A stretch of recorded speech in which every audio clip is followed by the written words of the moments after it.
Ce matin, nous sommes au village de Keur Marembeng pour la deuxième édition de reboisement du village. Donc cette activité, c'est une activité qu'on a démarrée en octobre 2021 en collaboration avec de l'association And Defar Keur Marembeng, mais également avec l'association des jeunes, entre autres, et les femmes. Donc déjà après cette première édition en octobre 2021, nous avons eu aussi à mettre en œuvre notre programme sur la consultation et le don de sang. Et ici nous sommes à notre troisième activité au niveau de ce village. Donc cette activité entre dans le cadre de la troisième cohorte du programme Réaction. Et cette troisième cohorte est lancée en collaboration avec l'ABIS, le laboratoire d'innovation sociale, qui est situé en bas, et le projet Citoyenneté dans mon quartier, donc Citoyenneté Sissamangor. Donc tous ces programmes-là, c'est des programmes qui visent à initier les jeunes, les former et les accompagner pour qu'ils prennent des initiatives au niveau local afin de répondre aux défis communautaires. Donc ce programme intervient dans 17 localités au niveau du Sénégal, notamment ici au village de Keur Marembeng, dans d'autres villages à Kolda, et également au niveau de Ziguinchor et surtout dans la grande banlieue de Dakar et à Thiès. Donc l'ensemble de ces activités-là, c'est des activités initiées par les jeunes, d'abord à travers un atelier d'intelligence collective qui permettent, quand on arrive dans une localité, comme on l'a fait ici au village de Keur Marembeng, de s'associer avec tous les citoyens, discuter avec eux et identifier les vrais problèmes et surtout ce qui les préoccupe. On était venu ici sur les questions de l'eau, l'accès à l'eau. Après l'atelier, ils nous ont dit le plus urgent pour le moment, même si la question de l'eau est importante,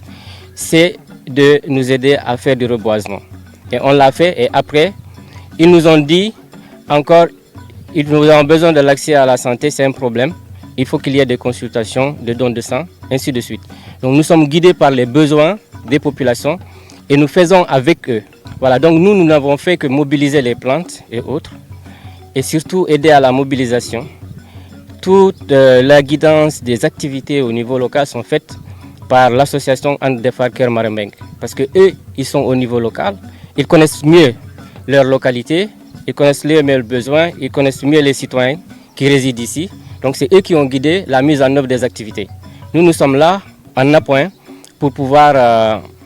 accompagner, mettre en œuvre les choses, mais les activités sont guidées par l'association au niveau local. Donc nous avions pour objectif de planter 300 arbres.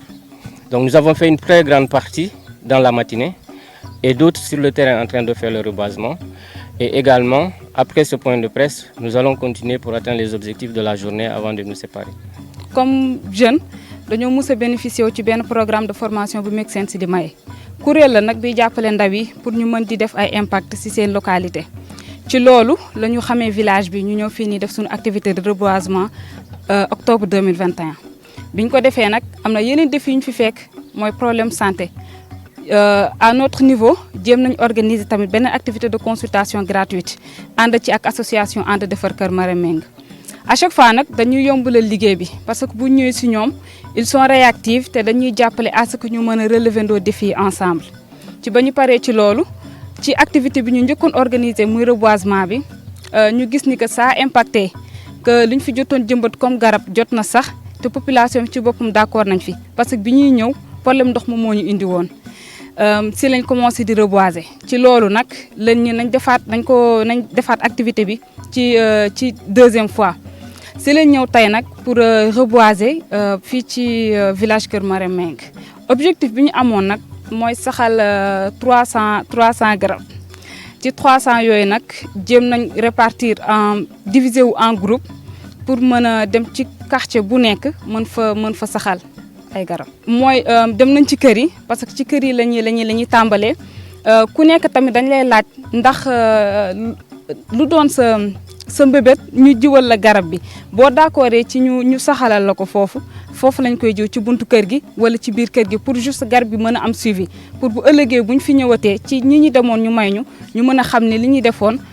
jot na jur dara. ñu dem nañ nag ci armères yi pour tamit soxla nañ fa ker. Parce que garab tey fu ne rek mën nga ko fa saxal pour mu mën a durable mën a jox leneen. di remercier Make Sense mi nga xamante ni moom moo ñu yombalal liggéey bi en tant que ndaw parce que jox nañu ay outils yoo xamante ni ça nous a permis que ñu mën a relever ndoo ay défis ak suñuy population identifier ay problématiques yoo xamante ni dinañ ci apporter suñuy solution di remercier tamit association bi nga xamante ni moom lañ fi fekk parce que depuis 2021 la ñu ñëw ci ñoom doon wut saafara pour problème ndox mais finalement ñu gis ni tey jëmbat garab dafa bokk ci ay défis yoo xamante ni war nañ ko relever parce que fi jamono tollu la ñu continuer di ko def ñaan nañ tamit déwén incha allah ñu ñëwaat relever ndoo ko bu ñu amaatee yeneen défis yoo xamante mën nañ ko relever mu jëm ci sax éducation tey on est prêt pour collaborer ak ñoom di leen remercier bu baax ci seen réactivité. waaw xam ngeen ni dëkk bu mel ni Kër Marème Mbengue boo ko xoolee da ngay naan dëkkub sancaan la. waaye bu fekkente ni méngale nga ko ak dëkk yi fi nekk yi nga xam ni fekk na leen fi jiitu nañ ko fi ay fukki at yu baree bari da ngay gis ni kon am na ñu taxaw ngir liggéey ko ñooñu taxaw ngir liggéey ko nag dafa am benn association bu ñuy wax association ànd defar Kër Marème Mbengue ñooñu ay mag lañu waaye yu jiital ay gune ngir tabax dëkk bi ci loolu danoo gis ni Kër Marème Mbengue jekk na ci doon pôle économique waaye jekk na aussi doon pôle touristique ndax yaari mbir benn bu njëkk bi mooy géej gi ñaareel bi ku dem ci bande filao yi xam ni buñ ko defaree nit ñi danañ fa mën a féexlu looloo tax nun ñu ni li ñu njëkk a def mooy nanu xool dëkk bi li mu gën a soxla ngir defar ko ci loolu seet nanu ni nit ñi dañ daan jël mbalit mi daan ko xëpp ci lee nga xam ni mooy filao yi ba mu jéggi woon dayo lool ñu amal ci benn bëccëg boo xam ne bii ndaw ñi góor ñi jigéen ñi mag ñi ndaw ñi délégué de quartier yi chef de village ñëpp ñoo mobilisé wu ngir defar loolu bañ jógee ci loolu ñu ne lan moo fi xew nag léegi alors ci loolu la ñu amee jokkoo ak ndaw yii ñuy wax Make-Sense ngir ñu xool ànd seet lan la ñu waroon a def ci loolu la ñu ni bokk na ci ñi war a def njëmbatum garab ndax xam nañ ni tey jafe-jafe yi nit ñi am ci àdduna si bokk na ci garab yi ndax li ko waral moo di tàngoor wu jéggi dayoo wi nga xamee ni mi ngi bëpp ci asamaan di wàcc ci kaw suuf di faagaagal garab yi looloo tax ñu ne war nañu jëmbat ngir aaru ci tàngoor woowu waaye it war nañoo jëmbat ngir géej gii nekk ci sunu wet di bëmb di ñëw nu mën a sàmm ci loolu ci la ñu ànd ak ñii ba amal ci liggéey bu njëkk jëmbat fi lu tollook ñetti téeméeri garab tey ñu taxawal balay téeméer ak juróom fukk la woon bii ñetti téeméer dëkk bi boo ko xoolee xam ne am na jafe-jafe jafe-jafe bi jëkk bokk na ci dem bi ak dikk bi alhamdulilah jamono jeenu génnee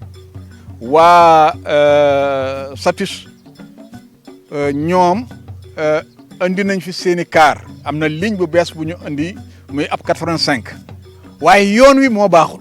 kon loolu jafe-jafe la beneen jafe-jafe yi xam ngeen ne bu ngeen rombee nële gis ngeen fa benn camion citerne ndox boo xam ne bii ñu ngay koy def ngir lan ngir may waa dëkk bi ndox amuñu ko kooku jafe-jafe la waaye beneen jafe-jafe bi ci topp mooy wàllu sécurité donte am na fii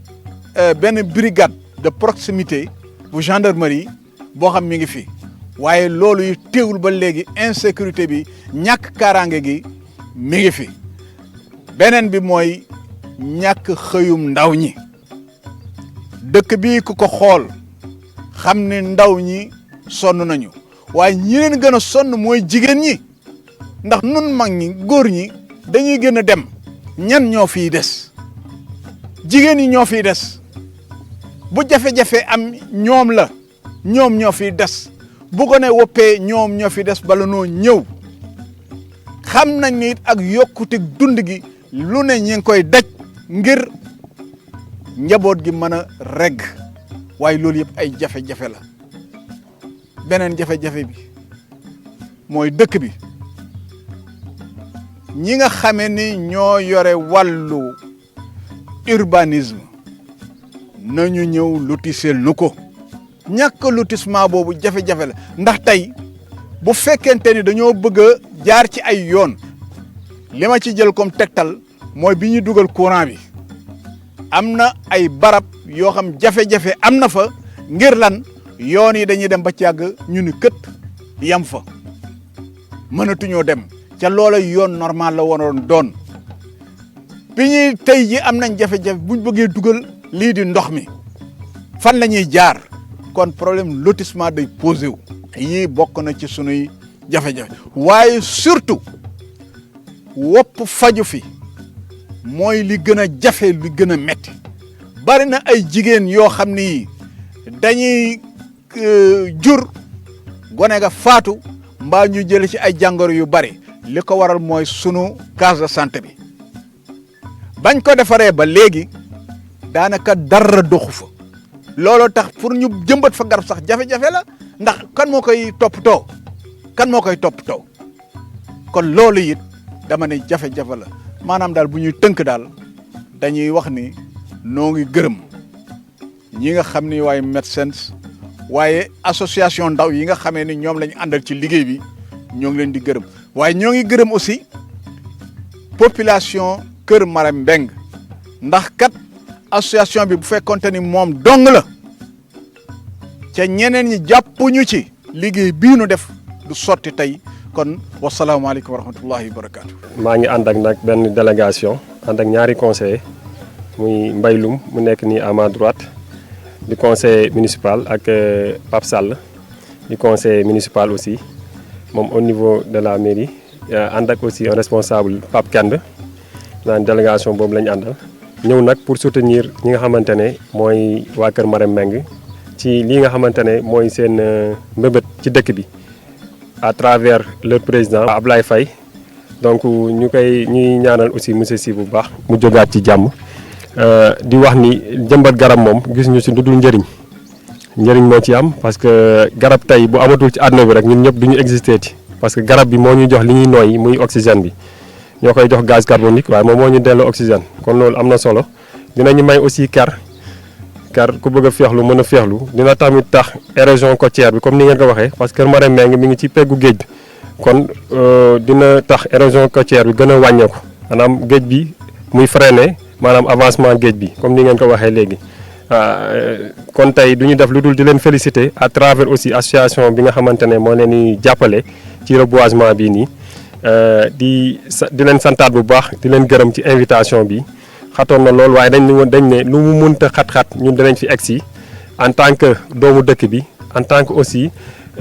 responsable politique dëkk fii ci biir gox bi kon lii lu ñu war la loo xamante ne à chaque fois fépp fu ñu ci woo rek danañ ci dem. yàlla dogal na ma nekk trésorier général bu district de Sangalkam en même temps nekk secrétaire exécutif bu poste de santé de Tivaouane Peulh comme li nga wax jafe-jafe bokkoon na ci suñuy programme ci suñuy mbëbët tey lu toll ni Kër Marème Mbeng ak population bi fi yeewoo yëpp jàpp nañ ne war nañ dépasser case de santé. case de santé sax pour man comme ni ma ko waxee woon nag dañ ko war a raaye ci carte nationale bi waratul am parce que case de santé mooy lan mooy foo xamante ne dañ la fay passage rek loo xamante ne yow doo fekk benn garab doo fekk maanaam infirmier bu qualifié du am sage-femme benn DSOM lañ fay teg wala kenn koo xamante ne initié nañ ko en santé mu nekk fa te loolu ku xool population bi ni mu toll ak jafe-jafe yoon yi mu ci wax yëpp jigéen bu bëgg a mucc yooyu yëpp nga daj lu mel noonu dinañ ci taxaw incha allahu rabbi dinaa wax ak le médecin chef muy docteur Diouf ñu xool ndax case de santé bii parce que ñoom am nañ bërëb ba pare ñoom pour ñu jàppale leen war naa mën a yomb ñu koy transformer mu nekk en poste de santé su ko defee poste de santé bi dinañ am infirmière wala infirmier dinañ am aussi sage-femme parce que loolu lañ leen yéene parce que ay nit ñoo fi dëkk ay nit nag fu ñu dëkk dañuy soxla faju dañuy soxla épanouissement dañuy soxla leneen ak leneen seen doom yi mën a jàng dans de très bonnes conditions donc yooyu noonu comme ni ma posé question bi incha allahu rabbi dinaa ci wax ak médecin chef bi dès la semaine prochaine ñu xool bu fekkee ni mën na nekk incha allah ñu waxtaan ak ñi nga xamante ne ñoom la ñu war a waxtaanal fii bu dee dañuy bind aussi ñu bind yooyu yëpp dinañ ci taxaw daal incha allah.